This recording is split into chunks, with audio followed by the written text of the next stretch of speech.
Took a pill in Ibiza to show Avicii I was cool. And when I finally got sober, felt ten. Bem-vindos ao canal Leia Bula. Na videoaula de hoje vamos aprender sobre modelos atômicos. Cara, a gente não vai falar das Jelly Bean nas Olimpíadas andando na passarela. A gente vai falar de Thomson, Rutherford, Dalton, Bohr, de Broglie, Planck, Heisenberg e Schrödinger. Então se acomoda aí na cadeira, pega uma maçã e partiu. O ser humano sempre se fascinou com o que não podia ser visto a olho nu. Tal angústia de somente imaginar o que não se enxergava fez com que fossem desenvolvidos microscópios, lunetas e telescópios. Assim, foi possível ver planetas, galáxias, células e átomos. A natureza microscópica vem sendo uma grande área de desenvolvimento, sendo ela para pesquisa, para tecnologia e para medicina, além de saciar o apetite humano da grande dúvida: do que somos feitos? A resposta para essa pergunta todo mundo já sabe. Nós somos feitos basicamente de átomos. Mas para chegar nesse modelo bonitinho, demorou muito tempo.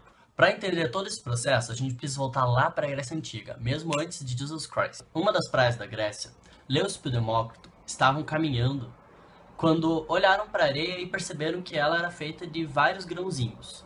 Então eles pensaram que toda a matéria também era formada por pequenas partículas.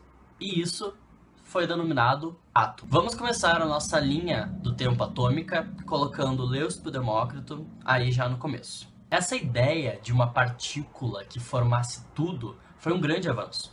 Porém, ela só foi retomada em 1808 com John Dalton. John Dalton formulou sua teoria atômica baseando no fato de que o átomo era uma esfera maciça, indestrutível, inseparável e que compõe toda a matéria.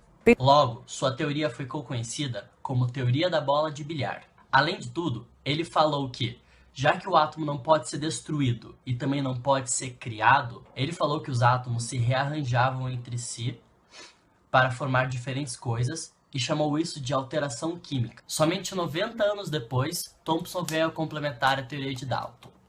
Ele disse que o átomo era uma esfera positiva incrustada de partículas negativas. Ele chegou a essa conclusão através de experimentos com raios catódicos e canais. Além disso, o inglês também calculou a massa e a carga do próton e do elétron e fez a relação carga-massa. Seu modelo atômico ficou conhecido como pudim de passas, basicamente pelo átomo ser o pudim e as passas os elétrons, que ficam incrustadas sobre ele, achando assim os prótons e os elétrons, os prótons de carga positiva e os elétrons de carga negativa. Vamos voltar para a nossa linha do tempo e colocar Dalton e Thomson. Em 1911, Rutherford pegou uma finíssima lâmina de ouro e bombardeou com pequenas partículas alfa.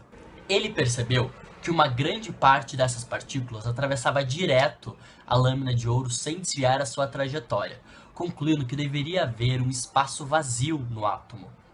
E ele denominou esse espaço eletrosfera, que seria onde os elétrons ficavam.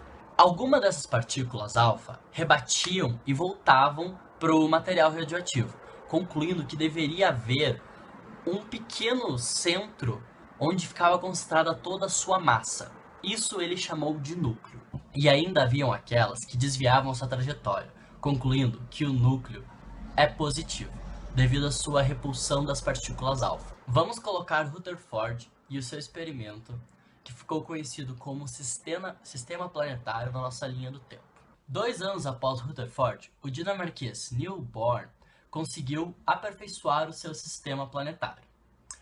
Ele também conseguiu explicar por que os elétrons de carga negativa não se chocavam com o núcleo de carga positiva. Para isso, Bohr se fundamentou nos estudos de Planck e fez isso em 5 postulados. O primeiro postulado afirma que o átomo só emite radiação caso seja excitado de alguma maneira, seja por corrente elétrica ou por fogo. O segundo consta que a energia liberada por um átomo após um salto quântico se dá pela diferença de energia das camadas envolvidas. Ou seja,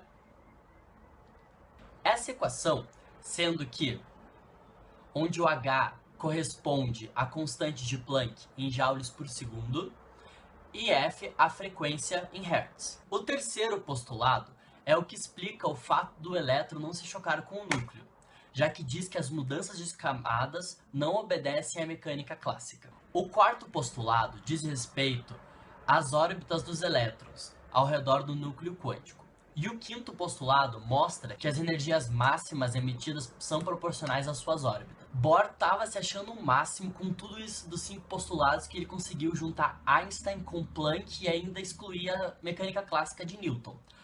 Porém, veio Heisenberg para cortar o barato do Bohr. De acordo com Bohr, os elétrons ocupavam níveis de energias discretos e definidos. Porém, Heisenberg dizia, no seu princípio da incerteza, que é impossível você determinar a velocidade e a posição exata de um elétron em um determinado momento. Todavia, você consegue distinguir a probabilidade de uma região que o elétron pode vir a estar. E essas regiões ficaram chamadas e conhecidas como orbitais. Vamos voltar na nossa linha do tempo e colocar Planck e Bohr. Em 1925, Louis de Broglie teve a grande ideia de que, e se os elétrons funcionassem como ondas? Então, ele pegou todo o estudo de Bohr e juntou com a equação de ondas e teve isso. Onde o delta é o comprimento de onda, o h a constante de Planck, m a massa e v a velocidade. O caráter ondulatório dos elétrons foi confirmado ao perceber que sofrem difração, uma característica fisiológica de onda. O físico teórico austríaco Schrödinger, ele leu muito sobre todos esses caras que a gente já viu. E em 1927, ele propôs que o elétron é uma partícula onda que se movimenta no espaço, mas estará com maior probabilidade no interior de uma esfera concêntrica ao núcleo, chamado de orbital. Devido à sua velocidade, o elétron permanece dentro dessa orbital, assemelhando-se a uma nuvem eletrônica. Essa caracterização de cada elétron no átomo é feita por 4 níveis quânticos: o principal, o secundário, o magnético e o spin. Num mesmo átomo, não há 2 elétrons com números quânticos iguais. O principal fala basicamente das 7 camadas do elétron, sendo um número inteiro que varia de 1 a 7. O secundário associa ao subnível de energia do elétron. O magnético faz referência ao orbital que o elétron é encontrado. E o spin associa-se à rotação do elétron. Vamos adicionar de Broglie, Heisenberg e Schrödinger na nossa linha do tempo, concluindo assim a nossa videoaula de hoje. Então foi isso, galerinha! Se vocês curtiram, dá um like, se inscreve no canal, até a próxima! I got broads in Atlanta, just to lean the family, credit cards and the scammers.